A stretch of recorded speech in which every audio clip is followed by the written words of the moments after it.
taking over, that's a promise, not a threat. Uppercut season off top, you stop breathing. I know that the chat is chatting. So we got our appetizer. Let's do the main course now. Yeah, exactly. Let's get into I think literally everyone has mentioned Fury. But Faneuil's the only one that actually mentioned Jake on there, or Dice. He said he just says salute us and everything like that. But yeah, I think everybody with the Tyson Fury, they ready to talk about it. Let's go. Yeah, everybody is super ready for this shit. All right, I'm gonna just go through them real quick. Deontay Jones, what it do? That nigga Francis for sure won. The whites done robbed us again. Blazing Killer, what it do? Long time no see, what it do? Well, Sutter, I would love to argue last night, said a lot. Man, alright, you'll get your chance. Mm-hmm. Also gotta realize this is Tyson Fury that embarrassed boxing, not some average boxer like Tommy Fury. See that the name Fury keeps happening. That's the problem. It's one family just fucking shit up. Tyson is known as the big deal. I don't know about that anymore. I'm just saying the overwhelming public. I'm on YouTube a lot, the comments, Twitter. A lot of people think Ngannou won, man. Yeah, he did. He honestly got robbed of me. He got dropped by someone who's never had a boxing match. At the most, maybe 5-5, but plus 1 for the knockdown. I don't know. I don't think Fury won. I don't know. Because Fury didn't do it, dude. Look, I think if they would have just scored it a draw, I don't think people would have complained as much. But then you'd have still had niggas like, hold on, he took the damn heavyweight champion to a draw. Niggas would have lost their mind. It's the it's the biggest MMA hater. Biggest MMA hater in history, Android. The goat Android himself. The goat. Android, you a goat now, because it's like if somebody else is recognizing you, what's good? Can't wait for this one to get started. Tyson Fury is a selfish piece of shit. God damn, y'all niggas came in here swinging man. Beth, what it do? Tyson, you fool! God damn, y'all niggas getting Shakespeare with you. The Fury family, I feel like they got some gypsy mob ties or some shit, because they always get the benefit of the doubt, bro. Except for the first Wilder fight. The first Wilder fight, that count was kind of long, but I'm saying just like a lot of. Oh my god! Now y'all niggas got to stop with that fucking long count. The count was kind of long. The count was a little long, bro. And I'm not about the glove gate bullshit, but I'm just saying also.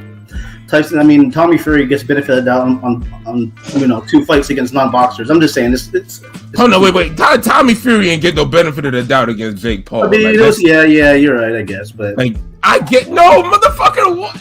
It's not his fault. It's not our fault. His dumbass got dropped in a fight he was fucking winning.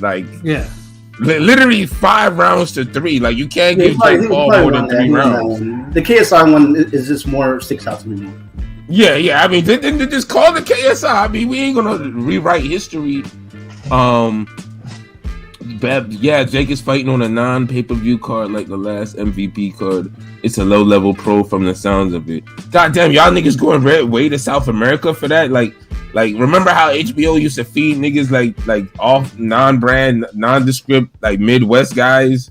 Mm-hmm. Damn, what happened to them days? You ain't got no corn shuck boxers or some shit. Tyson Fury heart and head hasn't been in the game for a while now since he got the massive contract with WWE that has given him $40 million per appearance and $10 million for merchandise sales. Yeah, what it do? The thing is, though, he's not in the WWE right now. He's not getting anything from the He's only it's not the WWE that's giving him the money. It's the Saudi. He hasn't signed anything with WWE. So in WWE, it's already paid him. He's not any if they paid him. I don't think he's paid $40 million anyway. So it's the Saudis that are giving him the bag. Those are the ones that are giving him all that money. Yeah. Blame them niggas. Blame Saudi Arabia. Fury, obviously, when we did the preview on this, pretty much we were dismissive of it, as rightfully so, because Fury, should have been, obviously we've been he needed to fight Usyk, or he needed to do something, and then other than just to do what he'd been doing, double talking and shit. And Ngannou was just we all sympathize with the story about the shit that Dana tried to pull when he was in the UFC, and then a situation like that, and the fact that he was getting the bag, but it was just one of those things. It was just like, yeah, he's getting the bag, but he's not a boxer. He's an MMA fighter. Like, you know, even if they say he has the hardest recorded punch or whatever, how does that translate into actual boxing skills for somebody Fury who can actually fight? You know who's and let's just chill with the damn hardest. Like, dude, you just hit a random machine somewhere. Like, that don't mean shit. They get like anybody can just say I'm the hardest puncher because look, I hit a machine. Like, this ain't a fucking anime, nigga. Get in there and fucking box. Like, kill me with the bullshit promo. Like, I was in the hyperbolic chamber for 20 minutes. Like, no, motherfucker. Like, chill. Right, and that was like the whole selling point of this. And I will say this though about this, like Saudi Arabia, as we all know, has been trying to make inroads for whatever reason into various sports, from boxing to wrestling to golf to soccer, all this, and they throw mad bread at this because, you know, that era money, that oil money goes a long way. It doesn't end for them. So it's like, for this fight, let's put it this way: the whole atmosphere was what probably Mayweather-Pacquiao should have been if it was a little bit more friendly. Because I mean, to me, it was kind of a trip to see all these, you know, legendary fighters. It wasn't just boxers; it was MMA cats. There was Eminem. There was a role of Eminem, Vince McMahon, and somebody else in the same city. Yeah, Undertaker was up there, Eminem, Kanye West. It was like a whole. I was like, God damn, like in. Yeah, they're really like this is over the top though, man. No, like, Anthony, no, he doesn't have a contract with WWE. He never signed it. He just worked them a little bit. Yeah, he only got paid per appearances. He didn't actually sign a contract. Hey, be a wrestling fan, bro. He would know. Yeah, I mean, it's like, I mean, I know this too. It's like he didn't sign no $40 million contract or whatever. Like whatever they really like, they've paid him already. Like they paid him. This is WWE. You think they're gonna just pay this? Have money floating around for this nigga? He ain't doing nothing. Come on. They paid him $12 million for his appearance at Clash at the Castle last year. That's it. Like they're not ongoing, still just giving him money for nothing. No. Yeah, no. Like, you know, he has to do something to get more of that money. He's not The Rock or something. Like, you know. So it was like, yeah, like I mean, and kudos for him from getting the check. But in terms of like the whole atmosphere, like, I mean, the shit. I mean, honestly, because there was some people that were wild. I mean, fucking Teddy Atlas was shilling his ass off on Twitter. Like every minute he was posting a picture with him and some boxer. Hey, this is this great champion right here. And, you know, and then if it wasn't that, he was like, you know, praising his excellency and all this stuff. I was like, God damn, Teddy! Like, I know they paying you, but God damn, he sold out so bad. You know, years. It felt like, yeah. Oh yeah, he did. Like, you know, seriously. Talk about corruption. It's a joke at this point. The corruption in boxing rant. You know, like I can't even watch it no more. Like he's cheap. You know, like cheapened his. I don't know. Yeah, because at first, because honestly, Top Rank got rid of him because he was telling the truth. And then he got bitter about it, and then he went to the MMA shit. And then Sonny Ribbon's like, you know, Teddy Atlas, we like you, so come over here and we'll pay you a bag. And then, you know, all of a sudden, you know, this motherfucker's in pictures smiling his ass off. You know, this motherfucker doesn't smile like that. Like, he's out there smiling next to all types of boxers and shit like that. That's why the whole shit is corny. Like, people like, oh man, they know Saudi Arabia, they know how to make an event. No, they don't. Like, dude, they're doing like the equivalent of niggas like just paying. It's like you go to your homeboy house. He said he gonna have a party, and he hyped it up all week, and he's like, "Yo, all the baddest chicks is gonna be there." And you're like, "All right, cool." Like, and you kind of believe this nigga because you know, like he be having the bad ones with him. You go there, and then it's like you recognize some chicks there, and you start realizing, like, hold on, like, ain't no way these chicks would be here for no reason. Like, like I know this nigga cool. Like, I know he got some hoes, but he ain't on that level. He ain't gonna be having these. And then you find out, you start talking to one of them, whatever. You know, you try to mac one of them, and they're like, yeah. So, you know, my agent put me on to this place, yo. So you're like, hold on, this nigga, you getting paid for this?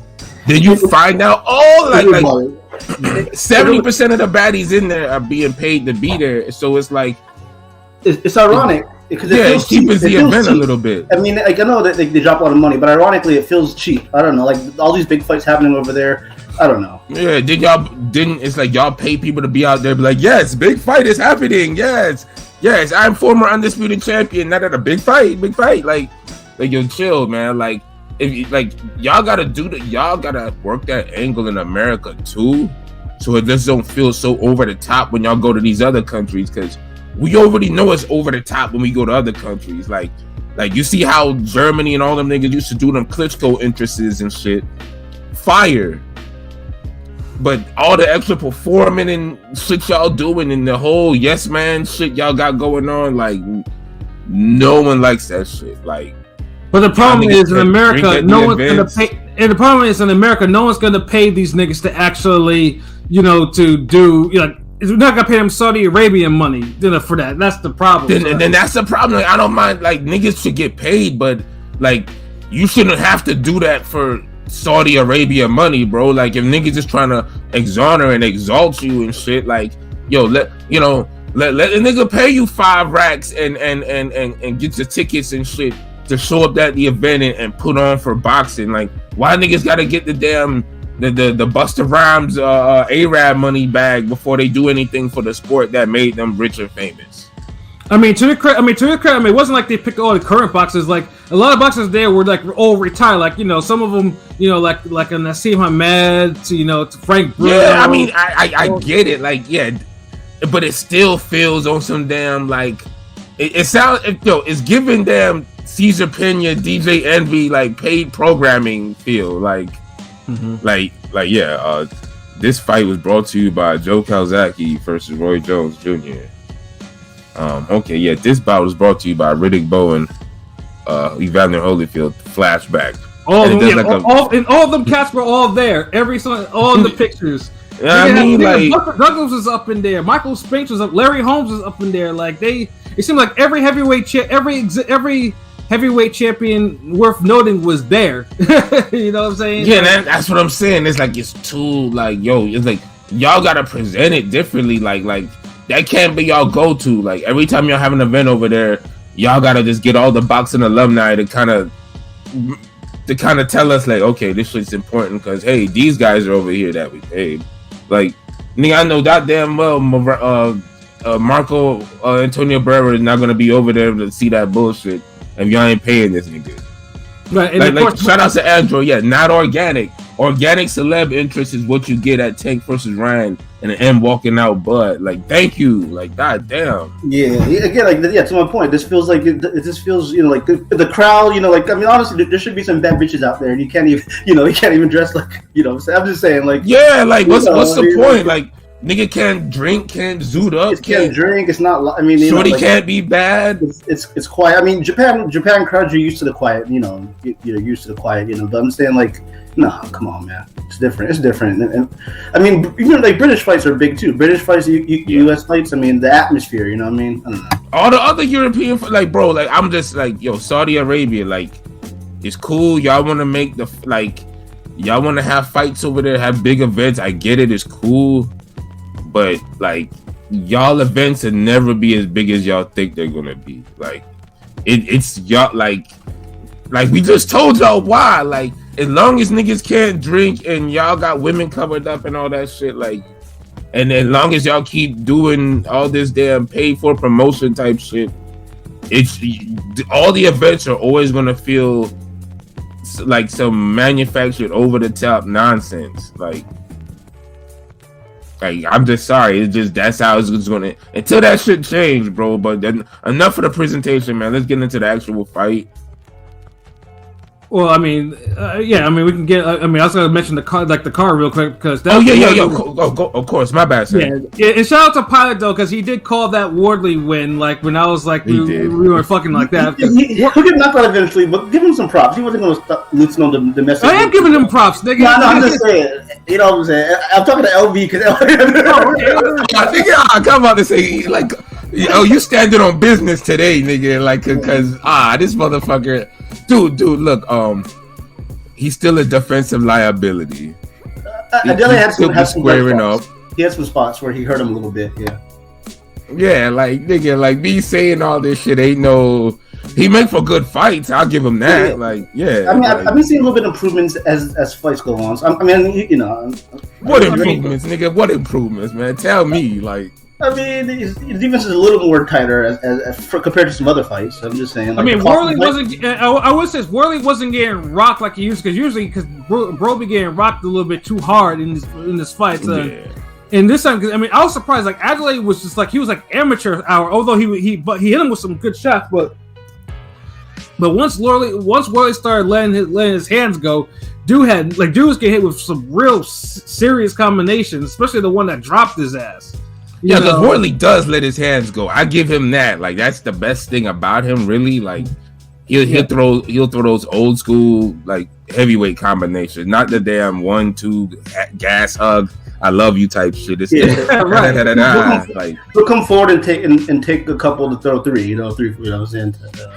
He'll definitely take a couple. Right? He'll take a couple. And like I said, a couple, 2 or 3 times.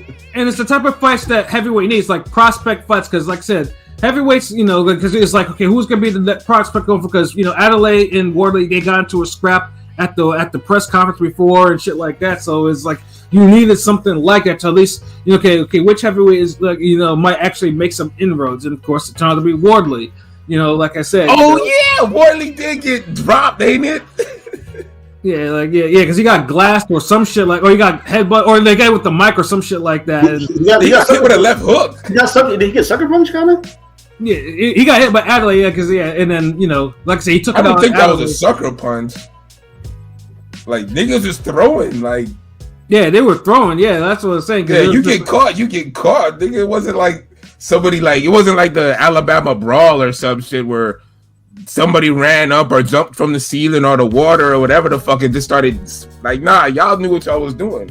Right. And then Blazing Killer, yeah, man, besides the 5th round, Worley absolutely dominated. Yeah, Worley, and I was surprised that Worley put his foot in Adelaide's behind. Like, that shit was, and I had to respect that. And then when it went some rounds, so it wasn't like quick, so I was like, okay, this is some good to put. Like, at least it lets me know, at least Worley can actually execute some sort of, like, consistent offense. Yeah. You know, for long periods of time, like, you know. Now he's good for the sport, though. I fuck with him.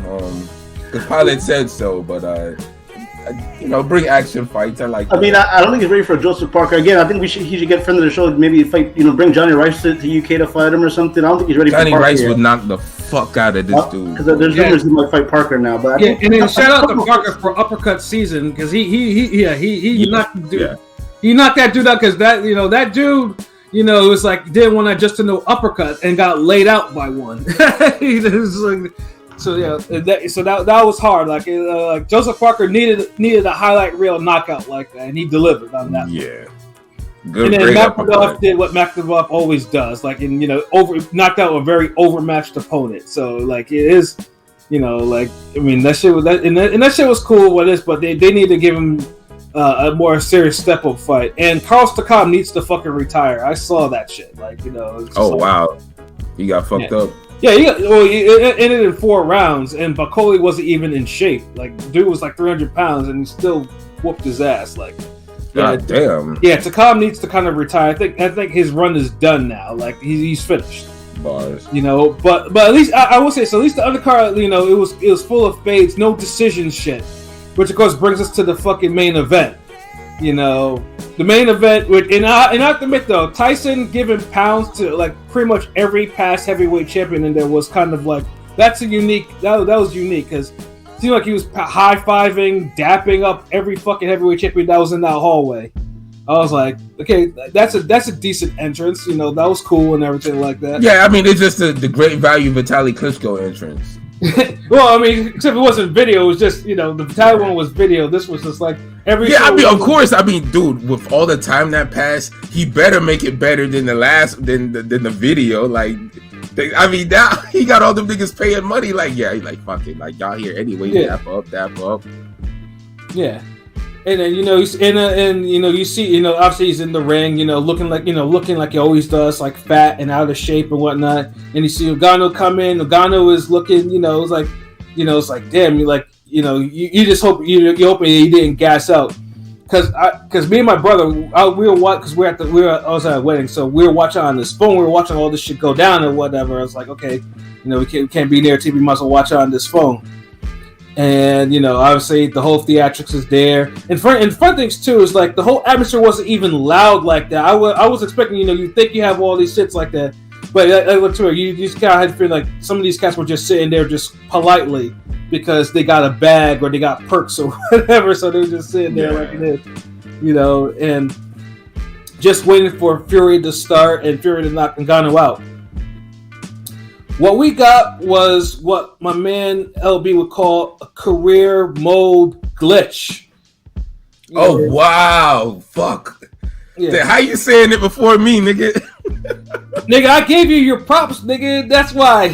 No. You did. I'm just surprised. I haven't thought of the term not one time this whole fucking time. Like, that word was just literally out of my head, and then you say it, I'm like, oh shit, like, wow, like, I'm not getting at you. No, props.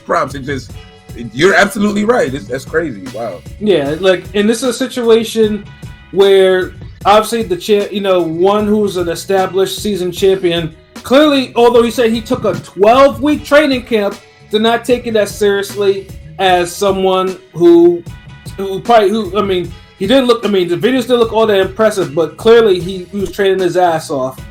Now, earlier this year we all watched Creed 3, and we all, obviously if you've seen Creed 3, the story behind everything like that is not something that's supposed to happen in boxing. It doesn't, that's fiction as anything like that. But sometimes the truth can be stranger than fiction. We had a damn near almost a Creed 3 ass situation in this fight, and that's what's wild about it. Ngannou, like, when that shit started, Ngannou, first of all, showed decent pressure, decent work rate.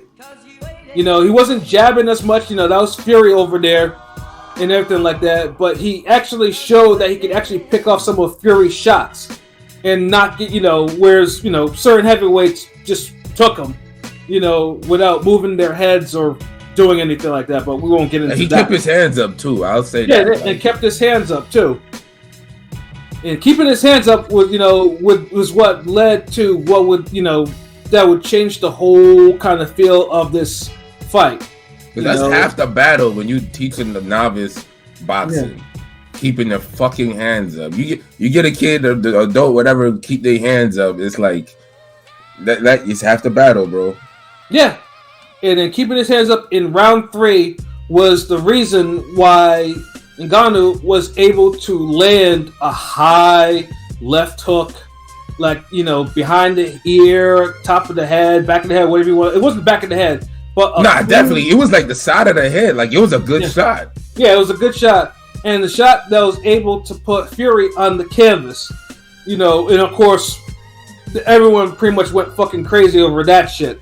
And Fury, you can see Fury on the ground talking about woof. Like, he had a look on his face like he was like, what the fuck is that? No, that raw African power from the motherland is different. Like, for real, like, yeah. That was a little short left hook. That was a little short left hook. That wasn't, that was like almost a grazing shot. Well, it wasn't no grazing. It was like an overhand almost. Yeah, no, it wasn't grazing because, like, in slow mo, because when Fury gets hit with that punch, you see that sweat fly off his head. Like, yeah, like that. Like, Fury got hit with that. That was a solid shot. It was almost like a catch counter type of shot. The way you looked at him, the way Fury looked at him when he was down on the ground, I was like, damn, okay. Yeah, it was the new era Curtis Stevens Golovkin knockdown. Yeah, right. Yeah, I've already seen that shit memed up. Shit. Like, that shit got memed up quick. And me and my brother were like, hard. Like we were sitting there at the table that we were at. We were like, no way, like that we didn't see that shit happen. Like, yo, but real talk, shout outs to Tyson Fury because he always provides some type of drama, excitement in his fight somehow. Like, because we reacted the same way when Steve Cunningham dropped him. Hell yeah. Like, I don't know which surprised me more, Steve Cunningham dropping him or Ngannou, honestly. Because I reacted the same way. Steve Cunningham dropping him. I'm I not don't know, man. Damn. I'm not surprised that Ngannou dropped him. Like, this dude is a sloppy, I'm surprised. lazy. Listen, Fury is one of those people that he fights to the level of his competition. If he looks down on you, he's gonna fight like he don't care. Right. Yeah, he's a showman. The problem is he's a showman. He tried to be too much of a showman. And I knew he was going to be a bit of a showman, but he did stupid stuff. He left himself wide open for that. Backed up, didn't even have his hand guarding anything. Like, he's an idiot. Yeah. He fought like there was no threat. And Ngannou can punch. That's the one thing Ngannou can do. Ngannou can punch. So that power transfer to even the box. Still ain't see him fucking damn knocking him down though. Like with Steve Cunningham, that punch, that overhand was like there the whole night, and it's like you could see a tall motherfucker get dropped from that punch. But this shit was like like Ngannou just was like almost like a catch counter. He just countered real quick, like here, bitch, and like bow, and like oh shit, like it worked, like I don't know, like I know people trying to like I ain't trying to make a big deal about Mike Tyson training him and working with him, but I know that shit had to help though, because certain little things, little nuances, Ngannou had, like he was countering with a left hook that I didn't think he was even on that level to be doing. Yeah, like it was just solid too, and there was also the fact that Ngannou was able to easily nullify a lot of Fury's advantages, particularly in the strength war. Now, Fury, for as big as he is, Fury is also strong as shit.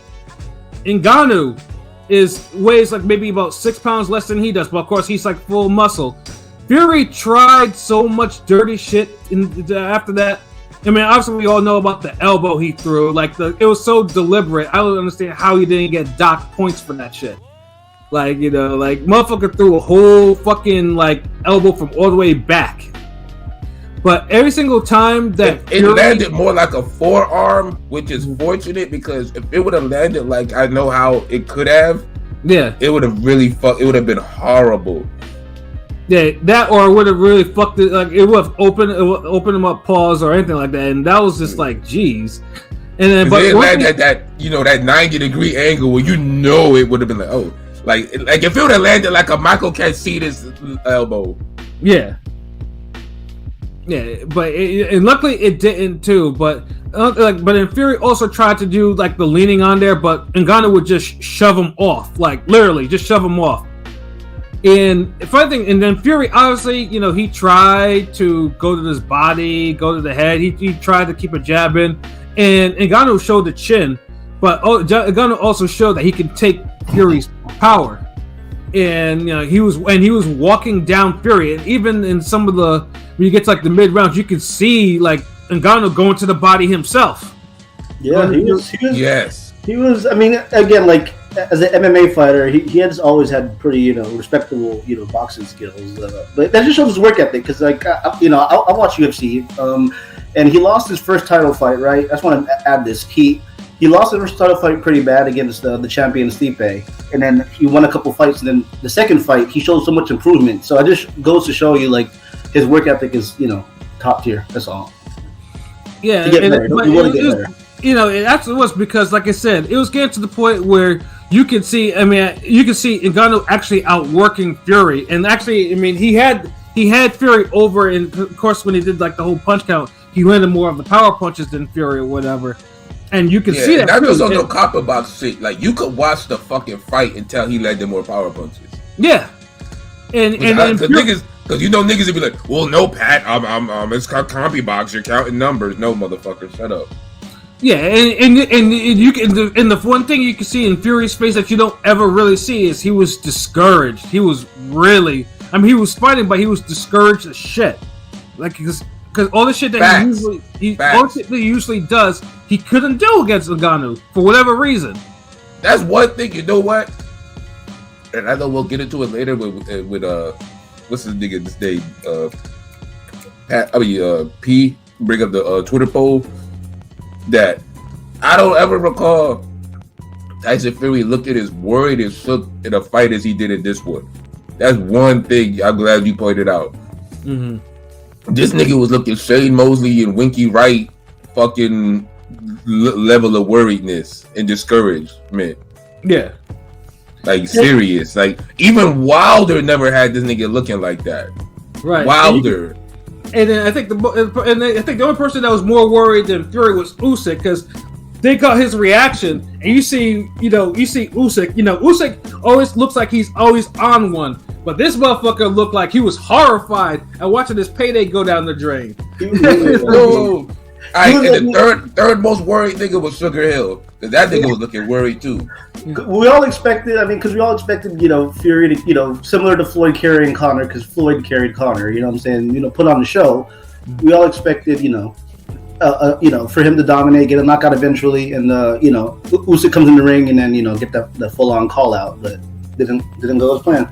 Right, and of course, do you know why? Because they kept on going back and forth. Is this a pro fight or is this an exhibition? Now, obviously, if this is an exhibition, doesn't count on the record, doesn't count towards anything.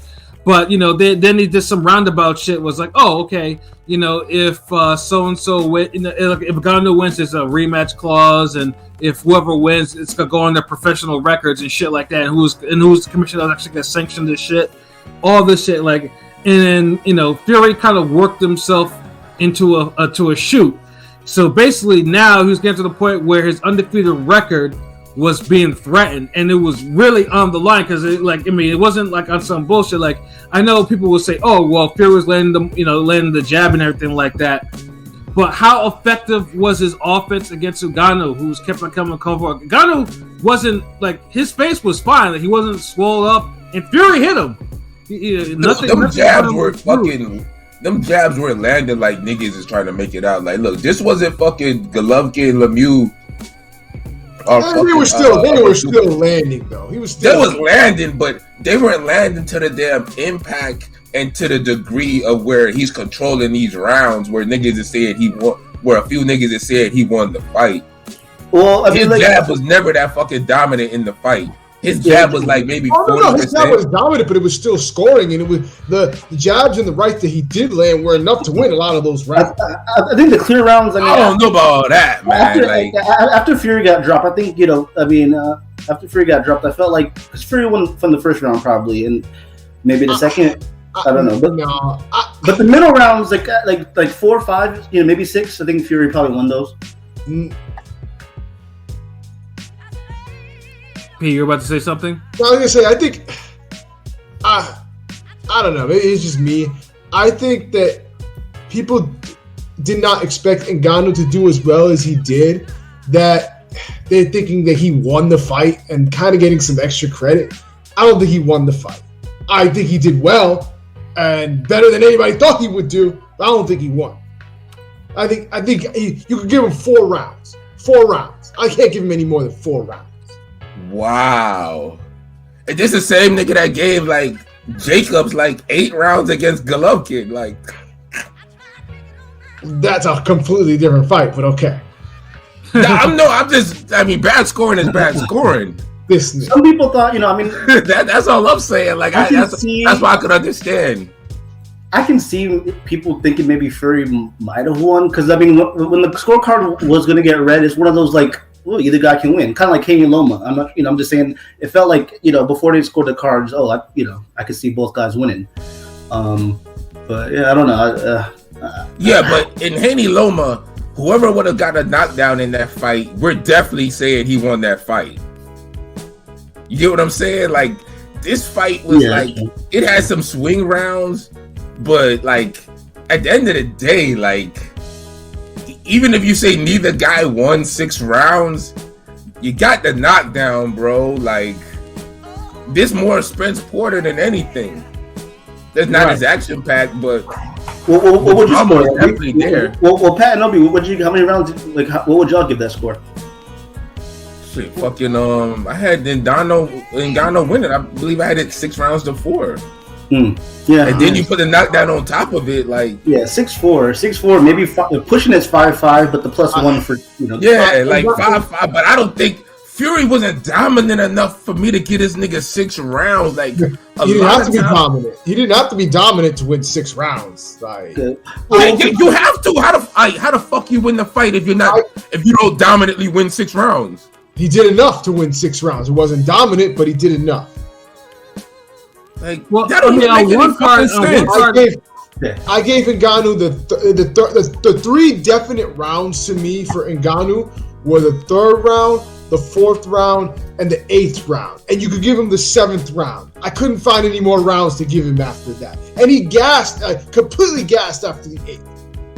Because that's the thing, like, I know what you're getting at as far as like people giving more credit than is due. I felt like people did that in the Marquez Pacquiao 3rd fight. Niggas gave Marquez more credit than he deserved when he just made it a close 7 rounds to 5 type of 115, 113 fight. And niggas thought he was supposed to get KO'd. So I get it. Like, but when I look at this fight and I'm looking at like the ring generalship, I saw an Ngannou fight more than I saw a Fury fight. Fury low-key did less than he did in the fucking Klitschko fight. Fury was weary of the power, right? It seemed like, he was weary of the power. Dude, the thing is, even when they got close, like Pat said, like, Ngannou was like flinging this nigga all around the ring and he was really controlling the ring even when he wasn't punching like that.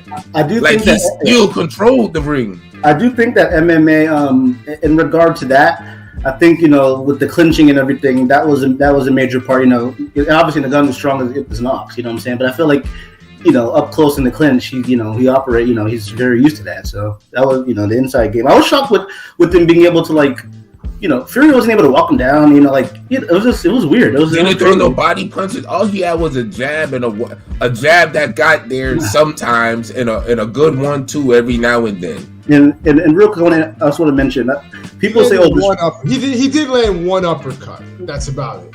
And let's put it this way, like it was so wild. And a downer cut. It was so wild that Ngannou was even felt prepared to throw a fucking Superman punch at this nigga, man. Like, facts. People say, this ruined boxing, whatever. But I feel like this low key gives it more buzz than what we expected of Fury just winning, right? I don't know. I mean, facts. Yeah, the buzz is one thing, but in terms of what it did to the heavyweight division, because pretty much Fury was probably the only heavyweight that wasn't fucking up in some fashion. And, you know, he'd be annoying, but he wasn't fucking up. Yeah. Well, hold on. Let's clarify. He wasn't fucking up inside the ring. He was always exactly like Yeah. Outside the ring. And that's why I said he was being annoying. Yeah, outside the ring, the motherfucker has all types of issues, but in the ring, he was at least doing what he was supposed to do as the top heavyweight. And then the top heavyweight has now shown, like, reenacted Creed 3 in the ring, and is like, someone that with no pro fights or whatever can come in there and dominate the heavyweight champion and lose a competitive split decision. And it's on this nigga's record too. Fury has on his record he won a 1-point split decision win over someone that was debuting in a professional sanctioned professional fight. That doesn't look good. And honestly, the people, all the media niggas who turn their nose up on this fight, which I don't blame you, but as a boxing fan and a media nigga, and you objective in the game. You supposed to really watch this shit, but I feel you if you didn't. Shit happens, nigga. Right. But and remember, I know niggas is like, belts and shit, all this shit. Like Lennox Lewis said, the lineal title is always on the motherfucking line. Right. So whether a belt endorsed it or not, nigga, that lineal shit, that shit's real. So the reason I say they should watch the fight is certain little nuances and skills and shit that fucking were displayed, yo. Like early in the fight, Francis picked up easily how Tyson Fury likes to dip, and boom, he caught him with the counter left hook immediately. Right. Like, you don't do no shit like that unless a nigga really was drilling you. Pause. and motherfucker was telling you the right shit, watching fights, and really talking to you and like picking up on boxing. That's one thing. And you notice, like, he kind of kept Fury from kind of doing that shit. You notice Fury couldn't do all the defensive shit he wanted to do like he normally does. Yeah, because Ngannou had his rhythm easily. Yeah, and that's what I'm talking about. Ring generalship. Like when you stop a guy from doing what he normally does, so Fury couldn't even get all playful and cute and all this other shit how he be doing.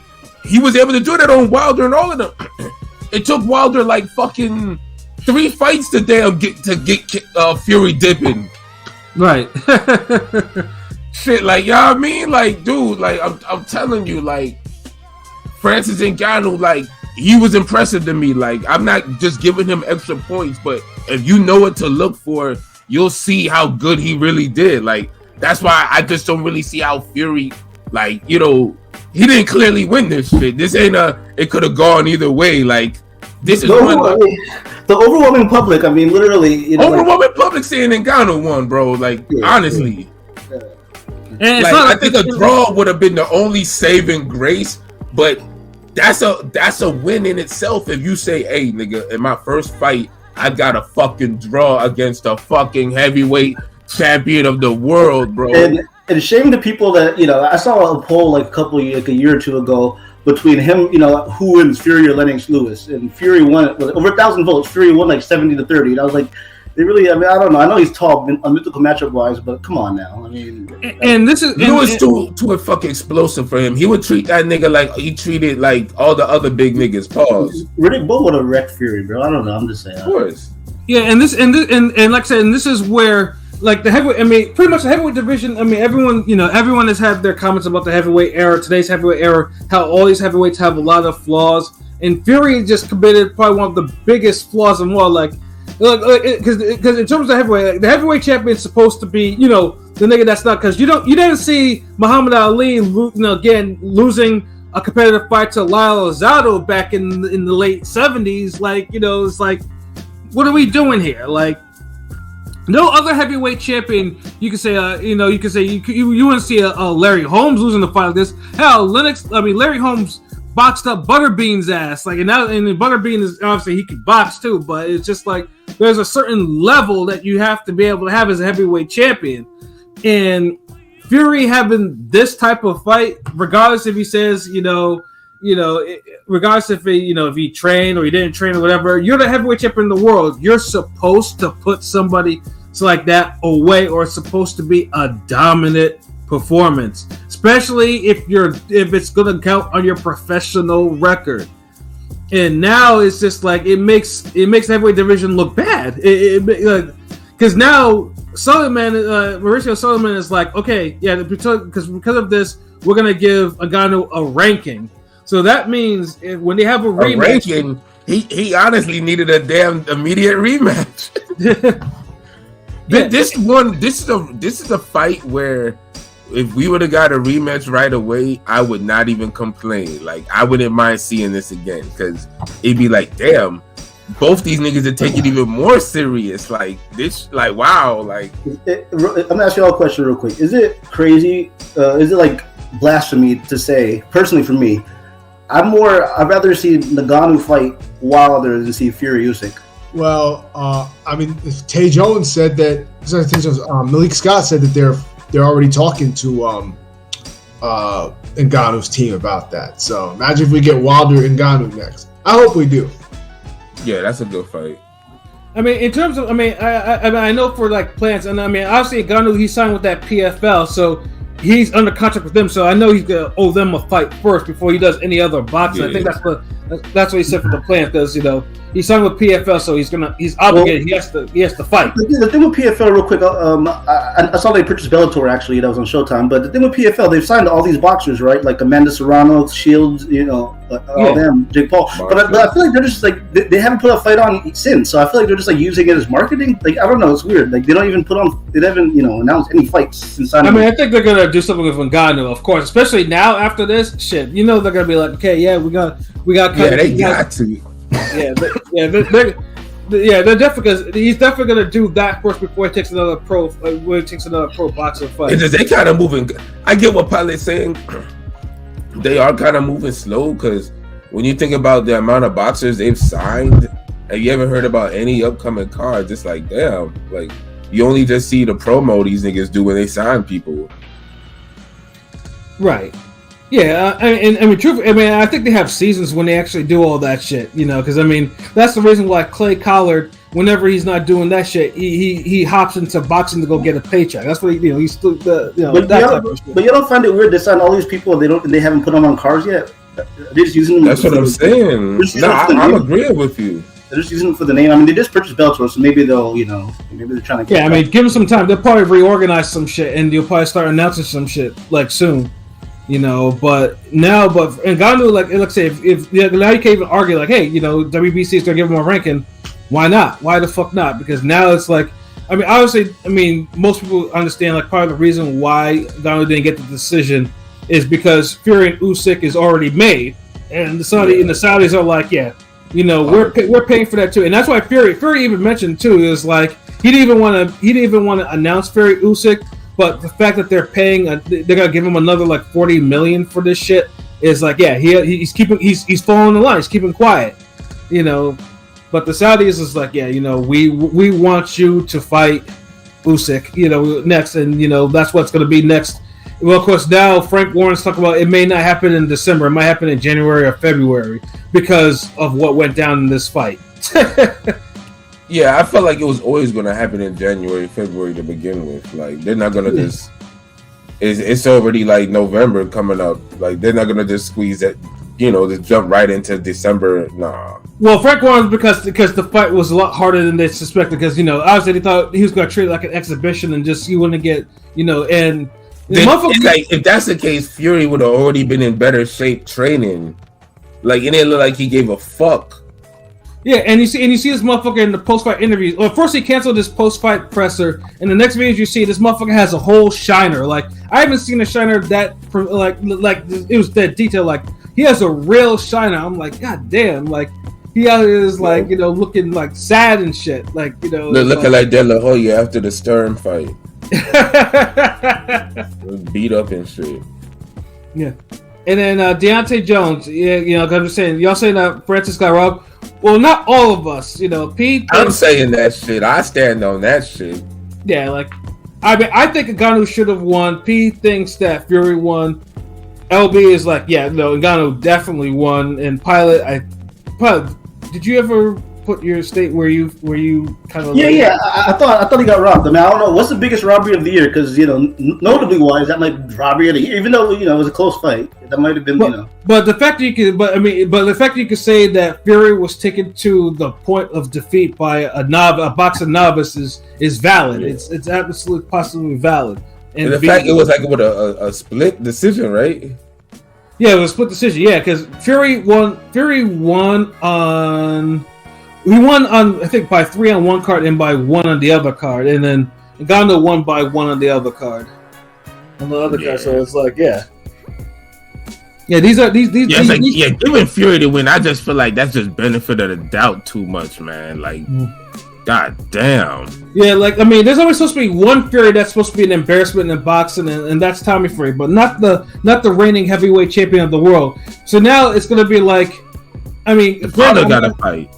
I mean, granted, I'm not gonna think that Usyk can do what Ngannou does because simply Usyk doesn't have the physicality to pull. I mean, Usyk has skills, but because I know it's like I'm thinking to myself, like people were thinking like, oh, the Fury could do this and that. Like Usyk can still punch, you know. So and Fury is not like Fury's an iron chin. He just has recovery powers out of this world, but he's chinning. He's always been chinning.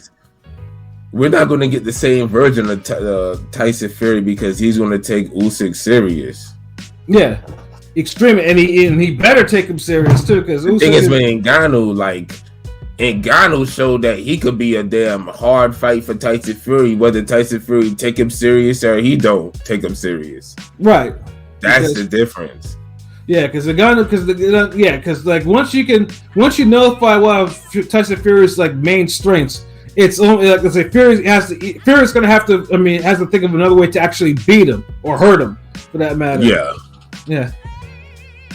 You know, but that is it was just really like I said, that was an event that was not supposed to have all this controversy, and this shit in like I said, after that, this shit has to have people having a lot of MMA cats talking reckless as fuck.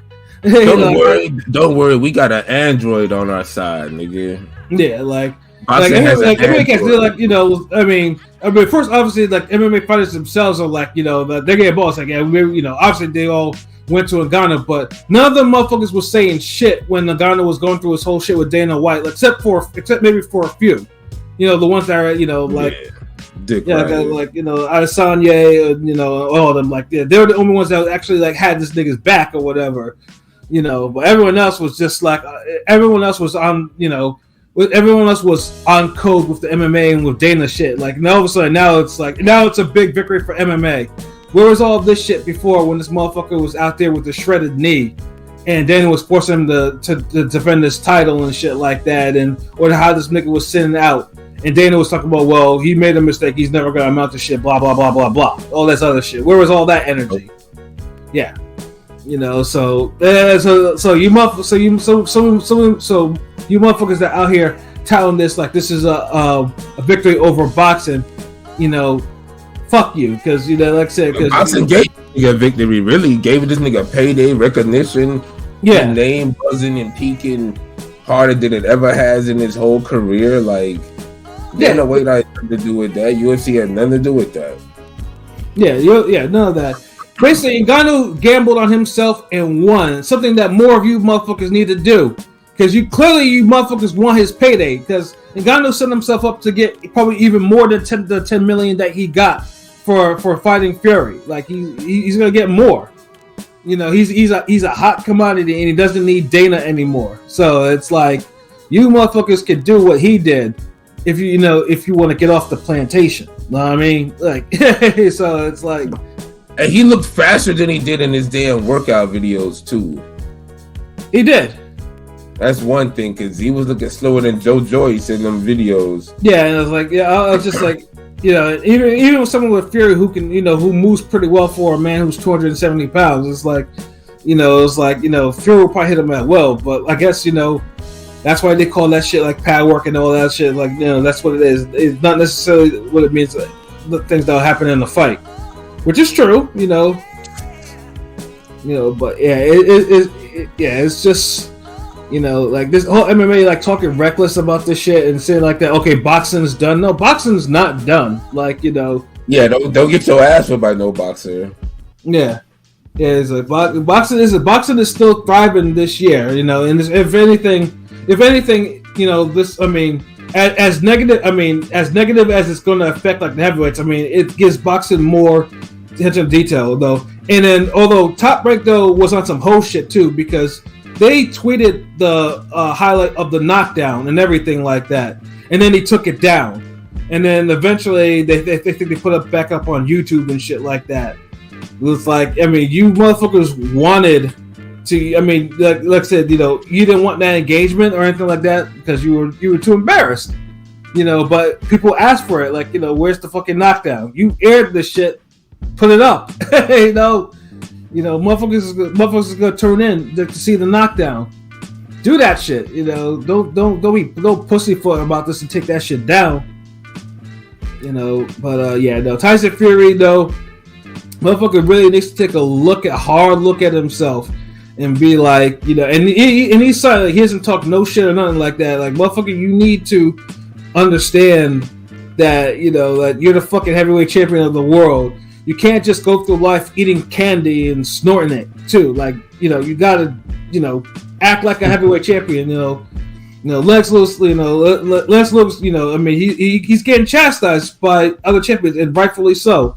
You gotta do that shit. Like, you know, just at this point, he could get chastised by anybody. Yeah, because eventually, if that's not a wake up call. So, you know, so someone else will give that to you eventually. If you don't want to wake up and just, you know, be sharp. It wouldn't surprise me if Fury doesn't even fight Usyk and retires or some shit. I mean, he got the fattest paid. I mean, they got paid. You know what I'm saying? Like, I don't know.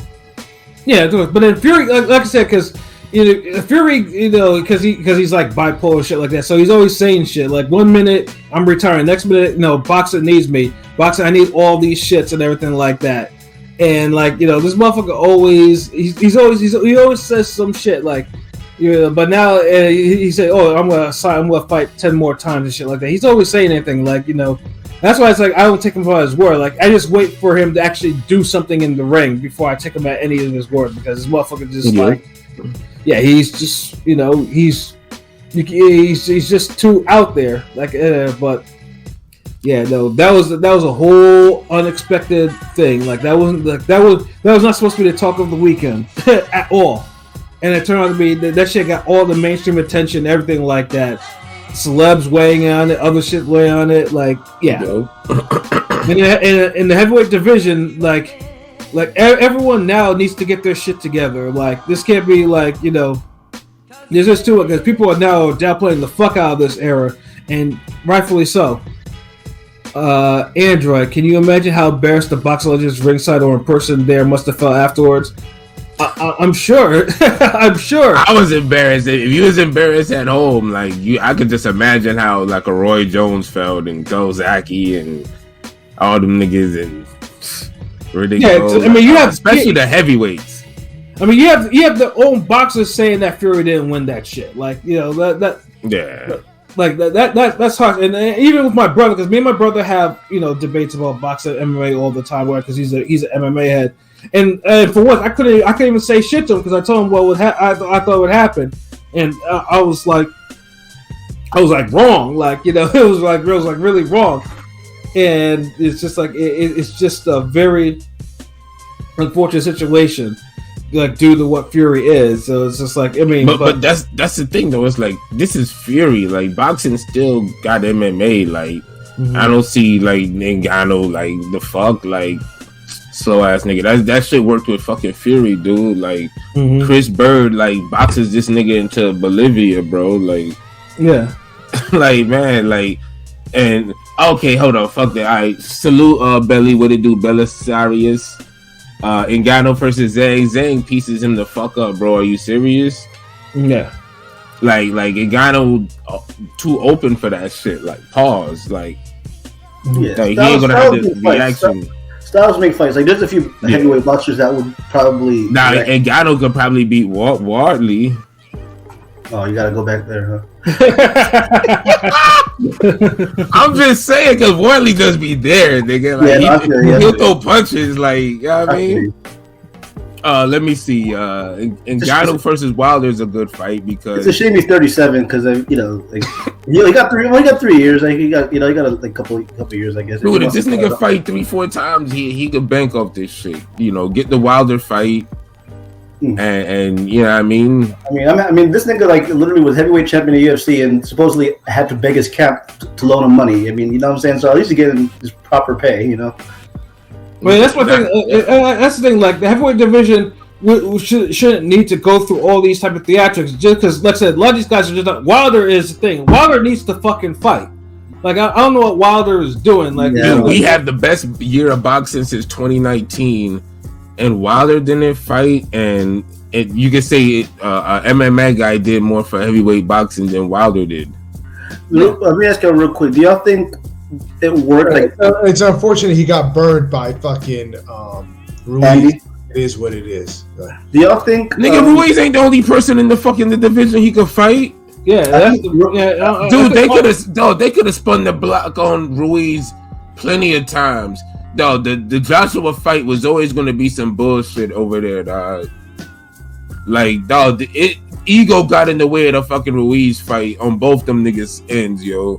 Because at the end of the day, we still ain't getting no fight from neither one of them niggas. Like, they both fucked up because if one nigga would have fought somebody else, then it would have been like, all right, shit, at least he more serious. Like, he really trying to fight this year. But neither one of them niggas fought. Right. So, nah, man, fuck it. Them niggas ain't want to fight. Yeah. And all this soft call-out shit is just whole shit. Real quick, let me ask you. I just want to ask real quick. Do you think? Because I would safe to say Francis Ngannou, in terms of the MMA going to boxing, was the best of recent memory, right? Is it safe to say that? Mm-hmm. Do y'all think it's because he is a heavyweight and he has that power? Like, you know what I'm saying? Like, I mean, do you think that plays a role in it at all? I mean, he's a heavyweight, he can weigh as much as he wants. I don't know. I'm just wondering if y'all think, because all the other MMA guys going to boxing didn't look impressive against, It's the skills too, man. Like, Ngannou seemed like he trainable, like he coachable. Like, the only thing he could have probably did more, but as a novice level, like, was jab. But I felt like if he would have jabbed any more than he did, he would have kind of tied his arm out, and so he wouldn't be able to counter. And he was pretty effective with countering. Like, when you grade the performance and the look and what he has to do, you got to look at it what he's capable of pulling off. Mm-hmm. So damn, good question though. Well, I mean, like I said, Ngannou putting currently all the heavyweight division to shame. Like, we need all the top heavyweights. Like, most of y'all wasted this year. Y'all better make it up in 2024. Like, it can't be like Wilder. That's what I'm saying. Like Wilder, Ruiz, fucking Luis Ortiz talk about he can't get a fight, which is bullshit. All of y'all need to, I mean, Usyk, obviously, had his one fight, but of course he fucked up in that fight. Joshua, had his 2 fights and he was supposed to fight. Oh, dude, the irony! I just remembered now. Like, the facts. Like, you could make the argument that the heavyweight champion belonged to 2 different people. Yeah.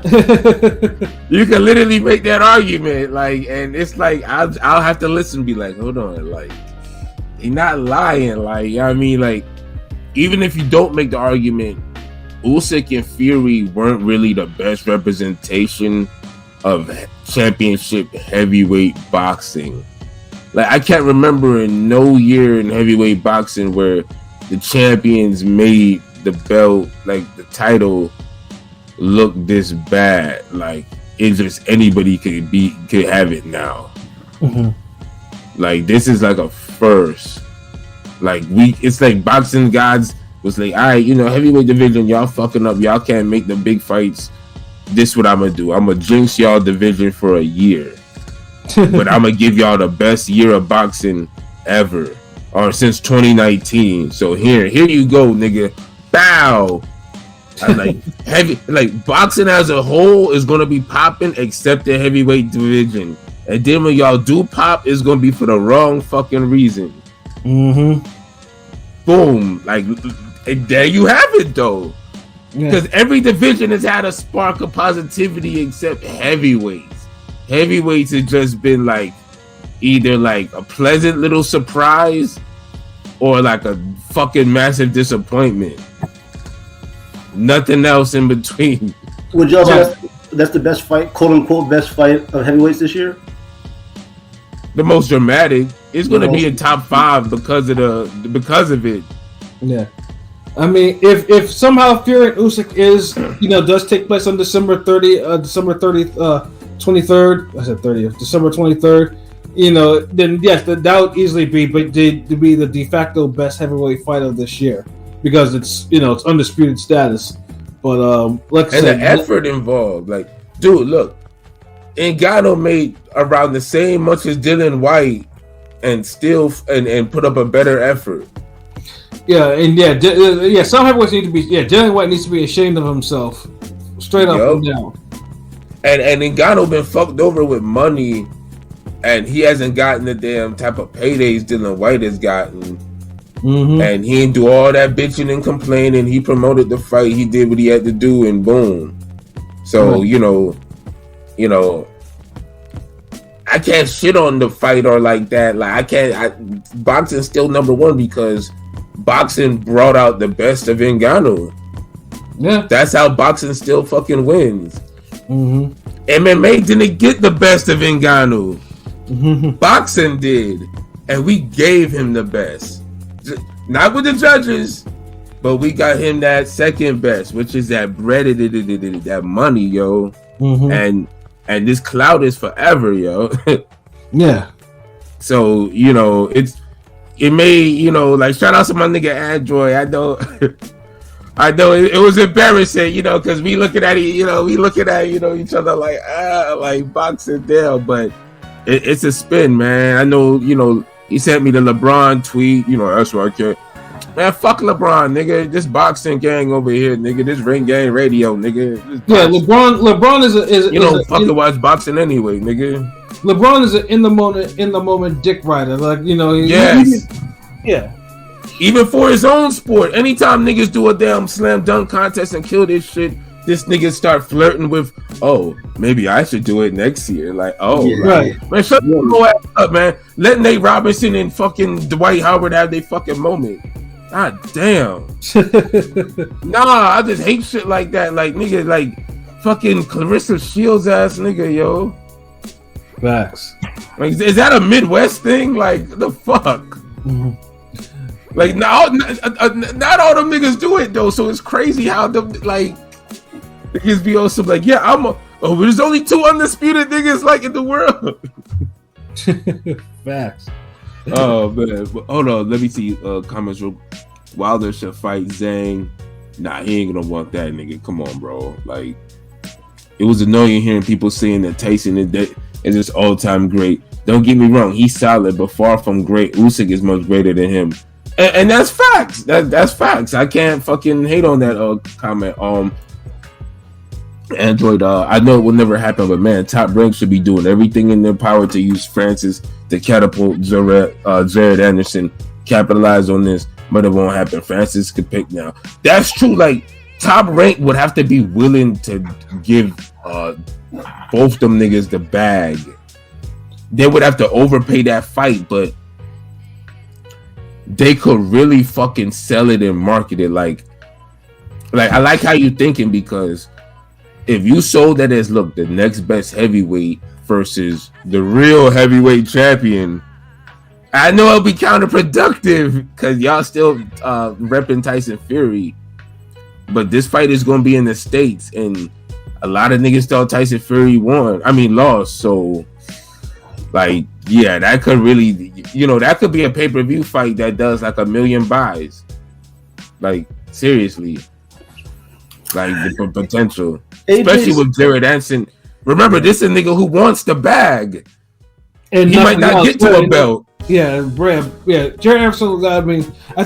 If Top Rank to invest in him, like, Jared Anderson clearly doesn't want to put in the work to get the bag. He just wants the bag straight up and down, and then hope to escape before, you know. It's his answer.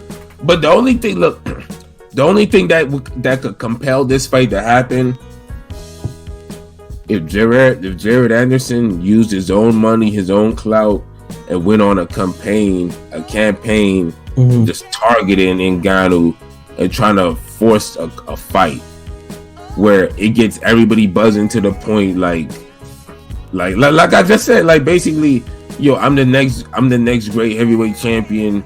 Let me fight the real heavyweight champion.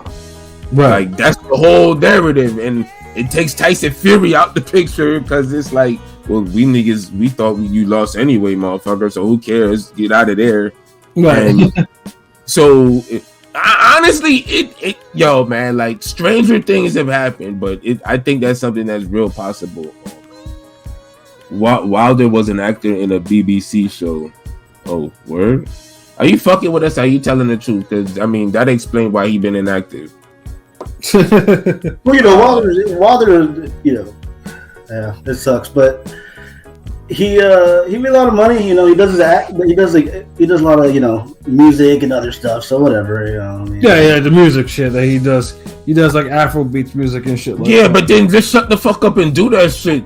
Don't damn complain about, man. When I was a champion, heavyweight division was kind of more popping. It was buzzing. People talked about it. People cared. Then fucking fight already, like, dude. I talked a lot of shit about rap music this year, but because it is what it is. But I ain't gonna talk too much shit because I know I ain't dropped no music, so I ain't putting nothing out this year. So because it is what it is. I can't go too hard, but Wilder, you know, he really been going at it, and it's like, nigga, fight somebody, like, yeah, like nigga, like I put out music for the love, so I ain't gonna get $1 million or no shit like that.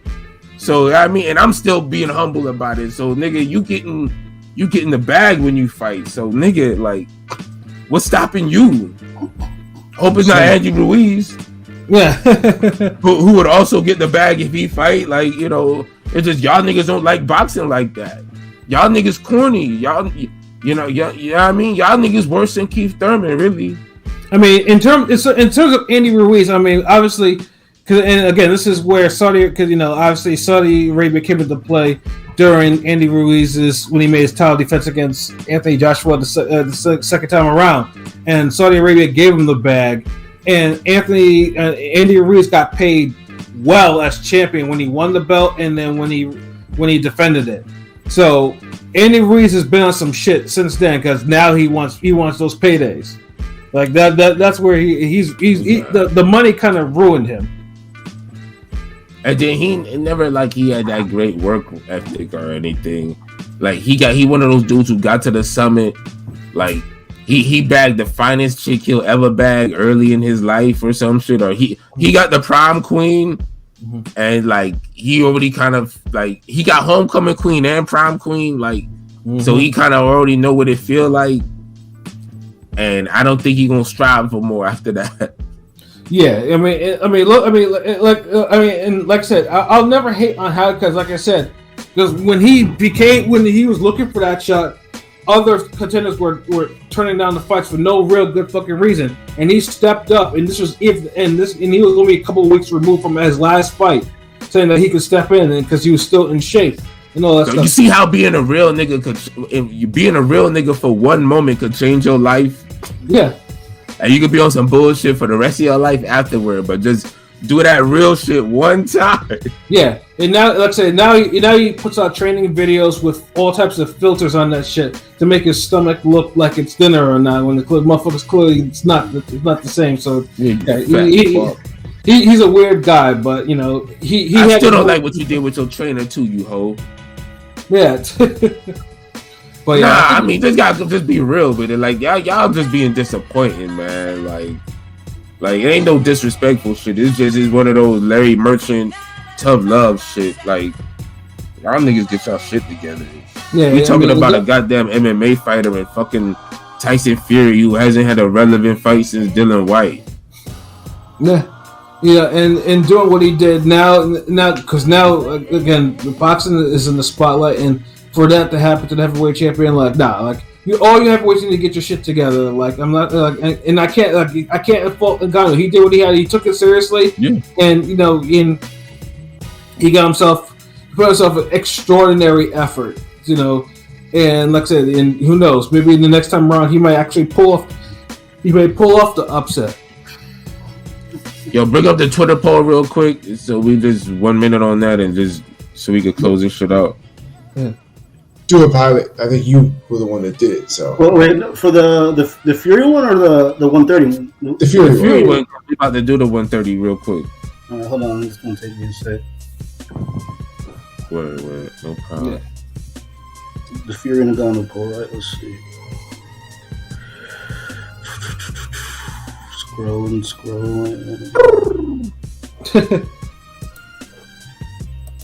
I didn't think there was a lot. Supposed to scroll through. I know they need the search feature don't work. What the fuck? Where's it at? Hold on. Okay. Who did better against Tyson Fury? Deontay Wilder or Francis Ngannou? We got 48 votes. 4 days, 20 hours left. 420. So keep voting. Wilder got 33%, and Francis Ngannou has 67%. Yeah, that's fucking wild. See, like, Wilder. Oh, but you know that's what everybody was thinking. So I was like, yo, this is just the obvious. So just make this poll, bro. The only other obvious one would have been the who you thought won the fight poll, really. Yeah, exactly. And so it's like I didn't want to be like, because so many people thought Ngannou is like, yeah, and it's one of the lopsided anyway. I mean, out of all the heavyweights, I know particularly with this one, Wilder got a lot of feedback on that one. Like, Wilder this, like Wilder's this, like, Wilder's, he caught some else by proxy from some of the shit that, the fallout from this fight. Just think about it. Look, and the reason why it's a good comparison, real quick, in a way, they both fought the similar version of Tyson Fury at least once. Mm-hmm. You can't say, well, nah, man, Tyson Fury was dialed in for the second fight or the third fight, or whatever. No. Francis Ngannou fought unmotivated, didn't give a fuck, already got the bag. Tyson Fury, who didn't take him serious, who really didn't take him serious. Mm-hmm. Like, and Wilder fought Tyson Fury in the first fight where, nigga just fresh off a line, damn near nigga be in a Kodak Black video or some shit. Nigga, career mode, he having a good time fighting off the ropes against jobbers and shit, getting smacked up a few times, like, to the point where everybody on Ring Gang Radio at the time picked this nigga to lose. Mm-hmm. Like, I know we criticize Wilder a lot, but we picked this nigga the first time to win the fight. Mm-hmm. And then we came back on here and the recap was like, damn, like, yeah. So they legit fought the same. So if you compare both of their first fights, I thought Wilder lost his first fight to Fury, and I thought Ngannou beat Fury the first fight. Mm-hmm. Like, to me, just the ring generalship is just the difference to me. Right. Exactly. Like, it just looked like one guy, was just a better, like, one guy was a better boxer and kind of handled Fury doing this thing more, where Fury was able to dip and do all this bullshit with Wilder. Mm-hmm. Until Wilder caught on too fucking late. Right. Right. Missing. Dude, because honestly, like, remember the damn the wrap up video Prolific did, like the highlights, like Wilder missing, swinging for the fences, like punches landing on Pluto and shit, knocking airplanes out and shit. Like, right. Like, nigga, like, I'm just saying. So yeah, like, but yeah, Deontay Jones. I'll just answer your shit real quick. Besides the jab, what else could have Francis done for a decisive dub? Besides jabbing more, which I think he could have jabbed a little more, but still not too much, because he would have, the jab will wear a novice fighter out. So you want him to jab selectively and importantly type shit, which I thought he did. He could have did a little more. Ngannou could have implemented feints more. Right. That's one thing. If Ngannou could have just been on some, like, some dips, some little feints with the jab, the feint with the jab and counter, or feint with the jab, throw a left hook, some shit like that, he could have really fucked up Tyson Fury a little more. Like, because imagine how explosive he would have been coming off a feint, coming off with a hook off a feint, like, like, so that's something else he could have did. Other than that, it's not too much, man, because it's the first fight, bro. Like, you gotta really remember, like it's the nigga's first fight, and his stamina and condition was a lot better than we all expected. Like, so him gassing and all that shit, like, you don't want to grade niggas on the curve, but you have to, bro. It's just like when you see, it's just like sparring for the first time. You're never gonna fucking judge somebody sparring for the first time. You judge a nigga the same way he done sparred them 6, 7, 8, 9, 10 times. Right. Sometimes you'll spar enough where, and Pat will tell you this real shit. I'm sorry, I don't want to drag this shit, but you know that feeling when you get the butterflies in your stomach? Yeah. Like, that's that feeling, man. Like, when you lose that feeling, then you done probably sparred a lot, or you're sparring somebody that you're uncertain of.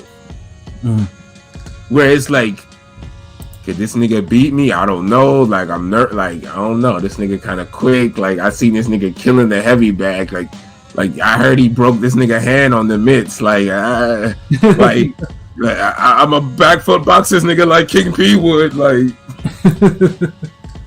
but yeah, man. Like that's you know just like at the level. That's what I'm saying. Like Ngannou could improve in a rematch, but you know we got to see the Usyk Fury. We got to see in the undisputed. So I understand, but Ngannou could put those things I suggested, those little kinks and shit, the little improvements, he'd still be a problem for other fighters.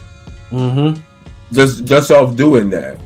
You know, I don't think he's food for anybody. You know, a wilder fight is a legit fight. Right. And y'all can sell it off the strength of the fucking poll topic. I did better against Fury. No, I did better. Like, literally, and niggas will fucking have their goddamn Diaspora fucking FBA bullshit ass videos.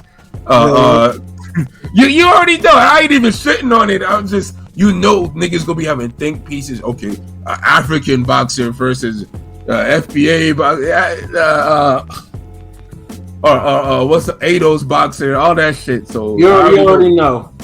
You already know niggas gonna go crazy with that shit. And hey, if it makes it a bigger fight, fuck it, do it. Like I ain't shitting on it at all. Like I don't want niggas to be like, oh, you hating? Nah, we know it's gonna happen. Mm-hmm. Might already be happening. Facts. But I think we gave this more than enough bars or whatever. Yeah, like I said. So obviously stay tuned to see, if there's any other things, if both guys pass their drug test or whatever. Like obviously we'll, Oh Lord.